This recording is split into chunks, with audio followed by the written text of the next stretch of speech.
Bulletin లో breaking news చూస్తున్నాం. MLC కవిత ED విచారణకు హాజరుపై ఉత్కంఠ నెలకొంది. ఇవాళ విచారణకు రావాలని ఈడీ కవితకు నోటీసులు ఇచ్చింది. అయితే నోటీసులపై ఎమ్మెల్సీ కవిత స్పందిస్తూ విచారణకు రాలేదని ఈడీకి లేఖ రాసింది. సుప్రీంకోర్టులో కేసు పెండింగ్ లో ఉందని, ఈ క్రమంలో తాను విచారణకు రాలేనని తెలిపారు.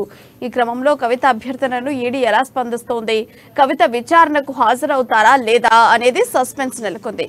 ఇదే కేసులో గతంలో కవితకు ఈడీ నోటీసులు జారీ చేయగా ఆమె విచారణకు హాజరయ్యారు. గత మార్చిలో 3 రోజుల పాటు ఈడీ విచారించిన విషయం తెలిసిందే.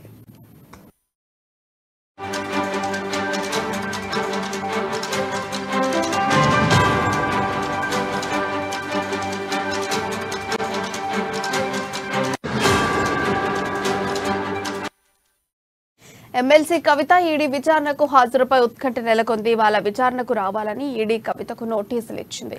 అయితే నోటీసులపై ఎమ్మెల్సీ కవిత స్పందిస్తూ విచారణకు రాలేనని ఈడీకి లేఖ రాసింది. ఈ అంశానికి సంబంధించిన అప్డేట్స్ మా రిపోర్టర్ రాజు అందిస్తారు. రాజు, చెప్పండి, అప్డేట్స్ ఏంటి? Good morning Priya. ఈడీ ఏదైతే ఢిల్లీ లిక్కర్ కేసు ఉందో ఈ కేసుకు సంబంధించినటువంటి నిన్న ఎన్ఫోర్స్మెంట్ డైరెక్టరేట్ ఎమ్మెల్సీ కవితకు తాజాగా నోటీసులు జారీ చేయడం జరిగింది. ఈ రోజు 16వ తేదీకి విచారణకు రావాలని చెప్పేసి నోటీసులో పేర్కొనడం జరిగింది.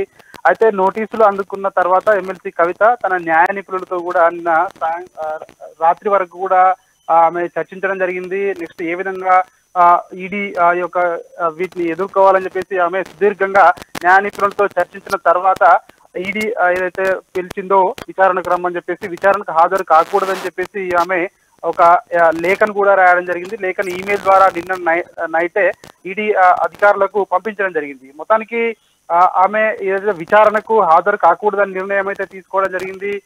అయితే ఈ నిర్ణయంపై ఒక ఉత్కంఠ అయితే కొనసాగుతుంది. ఎందుకంటే ఈడీ అధికారులు మళ్ళీ లేఖ రాస్తారా, ఎమ్మెల్సీ కవిత ఖచ్చితంగా హాజరు కావాలి అని చెప్పేసి, లేదంటే ఆల్రెడీ ఇప్పటికే ఆమె స్పష్టంగా మెన్షన్ చేయడం జరిగింది.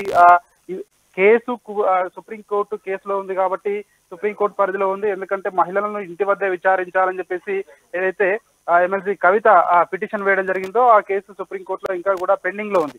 అయితే ఆ కేసు మొత్తం తుది తీర్పు వెల్లడించే వరకు కూడా నేను విచారణకు హాజరు కాబోనంటూ ఆమె లేఖలో పేర్కొన్నట్టు సమాచారం అంతా ఉంది. అయితే ఆ కేసు వచ్చేంత వరకు కూడా ఈడీ అధికారులు వెయిట్ చేస్తారా, లేదంటే ఖచ్చితంగా హాజరు కావాల్సిందేనని చెప్పేసి మళ్ళీ ఒక నోటీసులు జారీ చేస్తారనేది మాత్రం ఒక ఉత్కంఠ అయితే నెలకొని ఉంది. ఒకసారి మనము ఢిల్లీ లిక్కర్ స్కామ్ కేసును చూసినట్టయితే గతంలో ఏదైతే ఢిల్లీ కేంద్రంగా జరిగినటువంటి ఈ లిక్కర్ స్కామ్ కేసులో ఎమ్మెల్సీ కవిత, అదేవిధంగా సౌత్ గ్రూప్ లో ప్రధానంగా ఎమ్మెల్సీ కవిత పేరు వినిపించింది. ముఖ్యంగా చూసుకున్నట్టయితే ఎమ్మెల్సీ కవిత పాత్ర ఉంది అని చెప్పేసి గతంలో అరుణ్ రామచంద్ర పిల్లై అప్రూవర్ గా మారి ఇచ్చిన స్టేట్మెంట్ ఆధారంగా కూడా నోటీసులు పంపించామని చెప్పేసి కూడా ఈడీ అయితే గతంలో కూడా కోరడం జరిగింది. అదే గత మార్చి నెలలో చూసినట్టయితే గతంలో 3 సార్లు కూడా ఎమ్మెల్సీ కవిత ఈడీ విచారణకు హాజరు కావడం జరిగింది. అప్పట్లోనే ఎమ్మెల్సీ కవితను అరెస్టు చేస్తారు అని చెప్పేసి కూడా పెద్ద ఎత్తున ఊహాగానాలు కూడా రావడం జరిగింది. అయితే కొన్ని అనూహ్య పరిణామాల నేపథ్యంలో ఆమె అరెస్టు కాలేదు. ఈ నేపథ్యంలో ఎన్నికల ముందు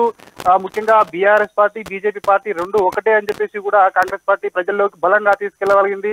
అయితే ఇప్పుడు లోక్సభ ఎన్నికలు సమీపిస్తుండటంతో ఈ నోటీసులు జారీ చేయడం రాజకీయాల్లో ఒక ఉత్కంఠ వాతావరణం నెలకొని ఉంది. అంటే ఇది కూడా మళ్ళీ ఎన్నికలను దృష్టిలో పెట్టుకునే ఇచ్చారా అని చెప్పేసి మరొక వైపు ఇప్పటికే ఒక చర్చ అయితే నడుస్తా ఉంది. మొత్తానికి చూడాలి, ఈడీ మరోసారి నోటీసులు పంపించి విచారణకు రావాల్సిందే అని చెప్తారా, లేదంటే అయితే సుప్రీంకోర్టులో కేసు ఉందో ఆ కేసు తుది తీర్పు వచ్చేంత వరకు కూడా వెయిట్ చేస్తారా అన్నది మాత్రం ఇంకా మనకు ఉత్కంఠగానే ఉంది ప్రియా.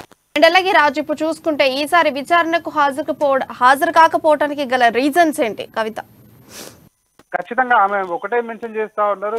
గతంలో చూసుకున్నట్టయితే తమిళనాడుకు సంబంధించి నళిని చిదంబరం కేసు ఏదైతే ఉందో ఆ కేసులో మహిళలనే ఇంటి వద్దే విచారించాలని చెప్పేసి అక్కడ వాళ్ళు కూడా సుప్రీంకోర్టులో కేసు వేయడం జరిగింది. ఈ నేపథ్యంలోనే అదే ఉటంకిస్తూ తాజాగా కూడా అంటే గత సంవత్సరం ఏదైతే కేసు ఉందో ఆ గతంలో చూసుకున్నట్టయితే మనము ఆమె ఎమ్మెల్సీ కవిత ఆ కేసును ఉటంకిస్తూ ఈమె కేసు వేయడం జరిగింది.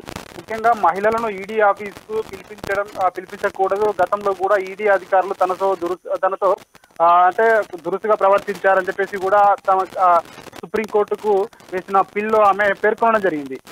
అయితే సుప్రీంకోర్టు గతంలో గడువు కూడా ఇవ్వడం జరిగింది. 4 రోజుల పాటు ఎమ్మెల్సీ కవితను ఈడీ విచారణకు పిలవద్దు అని చెప్పేసి కొద్ది సమయం కూడా ఈడీకి ఇవ్వడం జరిగింది. ఆ సమయం తర్వాత వరకు కూడా ఈడీ వాళ్ళు వెయిట్ చేయడం జరిగింది. ఆ సమయం తర్వాత మళ్ళీ ఒకసారి మధ్యలో ఒకసారి ఈడీ కూడా నోటీసులు ఇవ్వడం జరిగింది. అప్పుడు కూడా ఎమ్మెల్సీ కవిత రిప్లై ఇచ్చారు, ఖచ్చితంగా కోర్టు పరిధిలో కేసు ఉన్నది కాబట్టి నేను విచారణకు హాజరు కాబోను అని చెప్పేసి కూడా ఎన్నికల ముందు కూడా గతంలో ఆమె లేఖ రాయడం జరిగింది.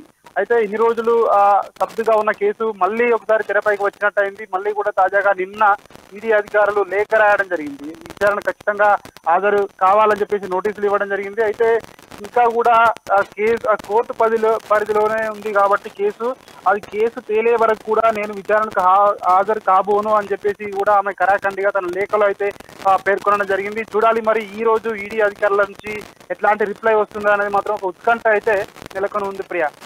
Thank you Raju.